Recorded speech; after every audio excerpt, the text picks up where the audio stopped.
Whoever's the minister of police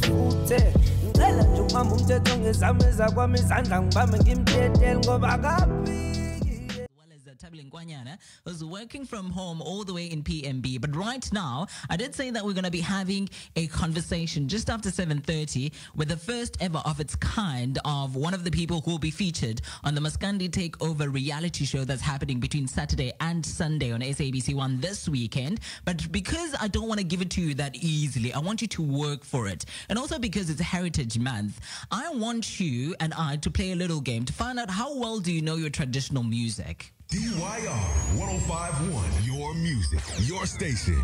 So how the game is going to work is that I'm going to give you two clues only, and with those two clues you have to work it out as to who we will be chatting to straight after news headlines and sport and after 7:30. So the clues are, before I get to the clues, after I've given you the clues, you have to just come through in my WhatsApp line, which is 061-891-5368. That number again is 061-891-5368. Send me a text message or a voice note is preferable and tell me who do you think we will be chatting to. So the two clues are, I'm going to give you three clues actually. So clue number one is that he is a Maskandi artist. He's based right here in KZN. A Maskandi artist based right here in KZN. Two, he is the first ever Maskandi artist to fill up Standard Bank Arena. The second clue is he is the first ever Maskandi artist to fill up Standard Bank Arena. Faida's also thinking so hard right now. And the last clue I'm going to give you is that he has been given the title of the King of Maskandi. The title was given to him by his legions of fans. So those are your three clues. Who we will be chatting to in about a few minutes from now. Those clues again are, he's a Maskandi artist based right here in KZN. Two, first ever Maskandi artist to fill up Standard Bank Arena. And the last one, he has been given the title of King of Maskandi by his legions of fans. Who we will be chatting to, do let me know on 061-891-5368 as who do you think it is, because we're going to be having a conversation with him just after 7:30. If you do get it right, I might just talk to him, but if you don't, who knows, maybe I might just decide to cancel the whole thing. 061-891-5368. Whoever's the minister of police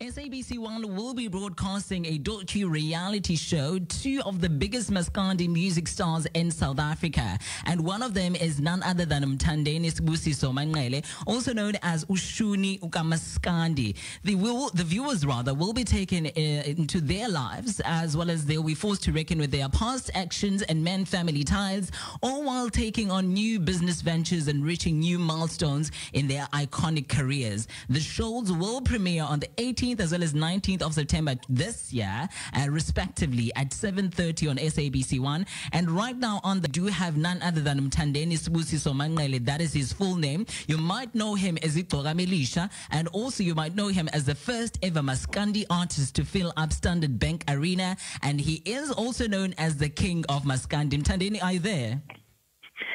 Umthandeni wamanqalelo IGcokama Elisha umshove enkani kwaba nenkani nje abephika amambatha zesulwa emadevana. Ngeke ngilizele nje manje ngoba ngikwazi.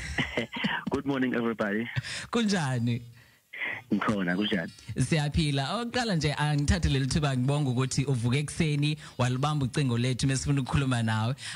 Ngoba ngisizulu sami sithanda ukuxeka kancane ngomxhosa phela. So ngizathanda ukuxuba nesingisi here and there. Hopefully ngekube inkinga. Thetha. Aw ayike uyabona ke unike freedom. But Mthandeni asiqale lana ke, when you filled up Standard Bank Arena, how did you feel when it actually happened? Ngazizwa ngiyiqhaka kakhulu ngoba ngangitesta amandla ami ukuthi angakanani. So ukufila iStandard Bank Arena kwanginikeza ipower, kwangenza futhi ngayibona ukuthi I-following enginayo ngingawafila nama stadium onke akhona, including Moses Mabhida, including FNB. Nje kahle amabhinqa anayi support kakhulu. Asikhulumeke, after that, did you get the title of being King of Maskandi noma leyo title uyithole before that? Ngithole before that ngoba i-King of Maskandi it was Mqumeni before. Then after kwasilandela umjikjelwa bengisebenza naye bengicula naye iqembu group ondabise kwayo. Then after umjikjelwa he's passed away on 2018. So after mase kusala lapho ke kwasala mina ke sengiyinkosi yomaskandi ngoba lento yobukhosi awuvele nje uqhamuke usuthola igama, kuba ne history nomlando ukuthi usuka kuphi nakuphi usebenze nobani, amagalelo akho athini.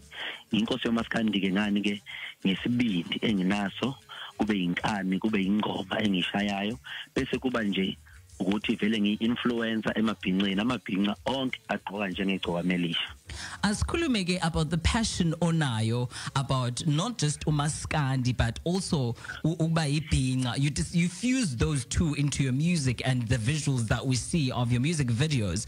Take us through the passion onayo for this music as well as for the lifestyle of ibhinqa as well, and bringing it into the new age. Yeah. Ukuba ibhinqa mfowethu into emnandi kakhulu. Ukuba ibhinqa ukuba ukuyiqhenya ngesiko lakho noma ngemvelaphi yakho, ikakhulukazi nje njengamanje vele ngoba kuyi heritage month. Thina singamabhinqa sikhipha ingoma, sishaya iginci, sijabulisa abantu ngakho lokho iyona into esikhule siyenze emakhaya. Mamela ke this weekend at 5:30 into engazange yenzeka nje e-TV no SABC 1, umaskandi take over docu-reality show. So besiyibukile. Tell me about that and how you got featured. Mfowethu kuzoqopheka umlando emlandweni kamaskandi kuzoqala nqa ukuthi kudlale ishow kamaskandi yomculi kamaskandi oyiqhawe none following ending kamaskandi nophinde futhi abe inkosi king kamaskandi ngumgqibelo next week. I think uzobe kuyi Saturday ngizoba ngokuqala then azolandela amanye amashow mhlawumbe wabo maskandi ngoba ngivula amasango vele uma sevulekile amasango kufanele bonke omaskandi beqale bengene intweni. Siyazi ukuthi umculo wamaskandi ububukeleka phansi long time ago, kodwa njengamanje ushintshile istyle, uqoka umswenko yabona nje indlela yokucula nama notes, sesiyakwazi nokusebenza nabanye abantu bakwamanye ama channels. So nje kuzoqopheka umlando omkhulu ukuthi ngibe ne reality show on next week ezobe ibukisa ngempilo noma ngoshuni kamaskandi ukuthi thina siwumaskandi siphila kanjani. Mthandeni, kule reality show esobe siyibuka okokuqala on SABC 1 into engakaze yenzeka nje e-TV, yini esingayilindela kuyona, yini esizoyibona? Uyazi laphana ukuthi abantu bazosala bebamba ngezansi ngoba abantu ikakhulukazi ke ngizokusho lokho amabhinqa azokuthi ma celebrate. That's why thina singatholakala siphethe ama glass ama wine utshwala endabeni zobumnandi ngoba kumabhinqa kuthatheka njengehlazo lokho uyabo. Kodwa ababhinqa anenkolelo ukuthi ma celebrate noma umuntu oyi public figure ufanele njalo wesibonelo esihle kubantu. Wena ufanele kuba nenkinga and ufanele wenza izinto noma ukuphila impilo abayiphilayo. Nginhlanhla ke lapha uzovela impilo kaMthandeni original, akusona istory. Khona lapho kubi khona lapho kuhle khona lapho kuzoba nzima khona lapho kuzoba mnandi khona. It's not like ngifaka ama makeup uyabona ebusweni like awungeke uyifake yini makeup ngoba uzobe uvele ku TV. Mfowethu nje ngihle nje ngwriting wrong nje uyabona. So lapho right. So nje ngizofela lapha ngi original into ezobe ishuthwa lapha izothathwa ngoba injalo because nama camera angilandela and awangilandeli ukuthi no siyamakela angilinda eminyango etoilet mangena mhlambe etoilet then mangiphuma etoilet futhi ziyaqala ziyaduma so nje impilo yami ngempela original ngempela abantu bengalindela noma ngabe yini eyimpilo yami. Mthandeni, speaking of the fact that we'll be seeing Mthandeni uncut and raw on the docu-reality show SABC for the first time, I did some digging and I found that eminyakeni edlule wakhokha ilobola kumuntu but ngoba umndeni wakhe awukazi approve of wena nemvelaphi yakho nalapha ekhaya usuka khona, ingabe sizoyibona yini leyo nto, ingabe nizoyithatha yini that part of your life? Yeah mfowethu, yeah njengoba ngichazile nje akukho kusala ngaphandle mfowethu.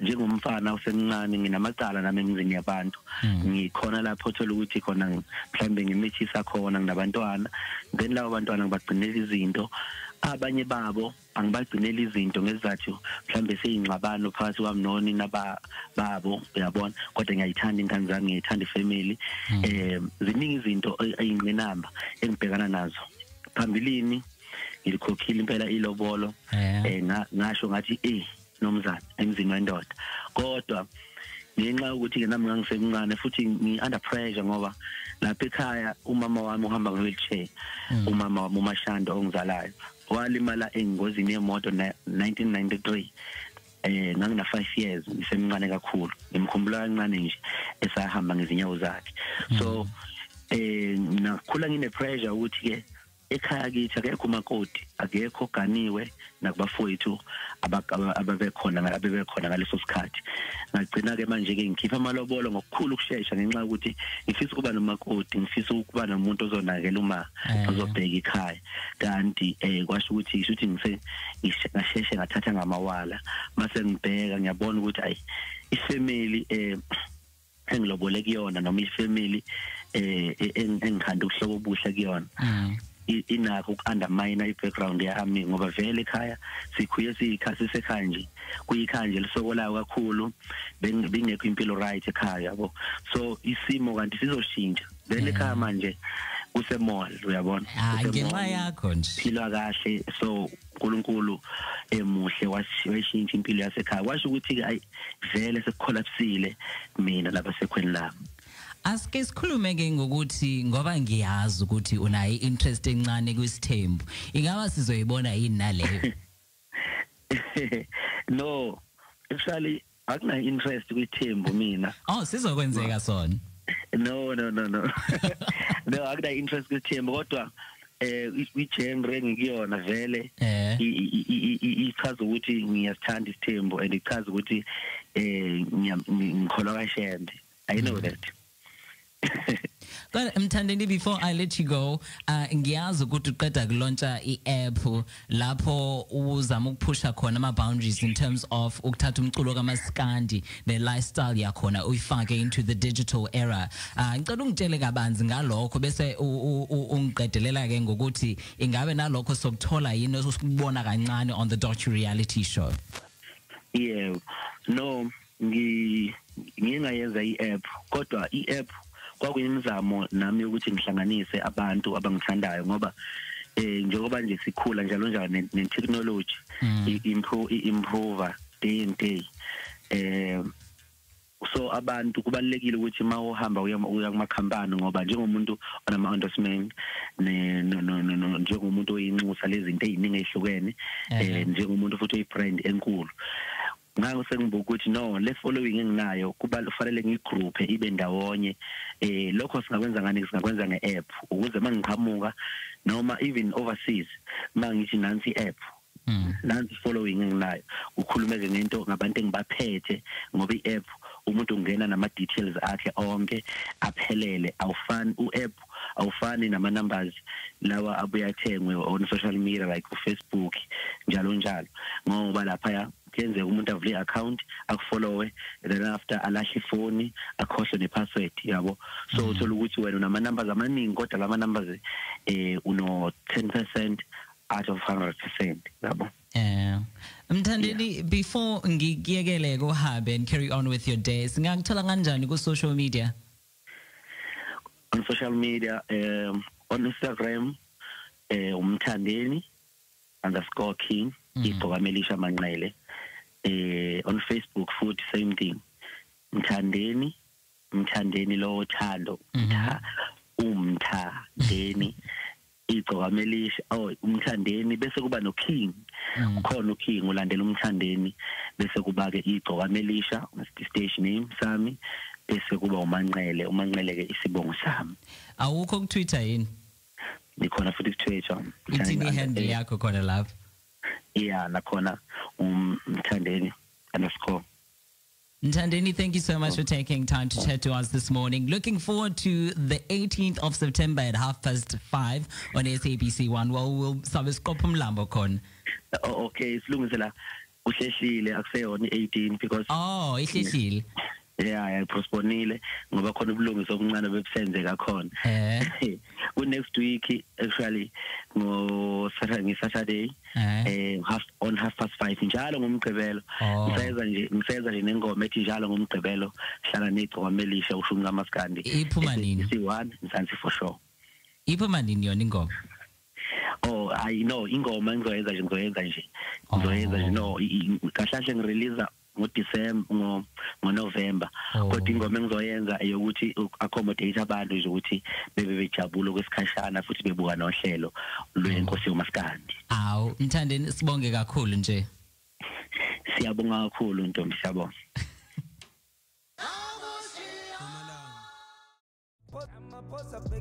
Whoever's the minister of police futhe ngicela nje umama umthetho ngezami ezakwami izandla ngibambe ngimthethele ngoba akaphi yena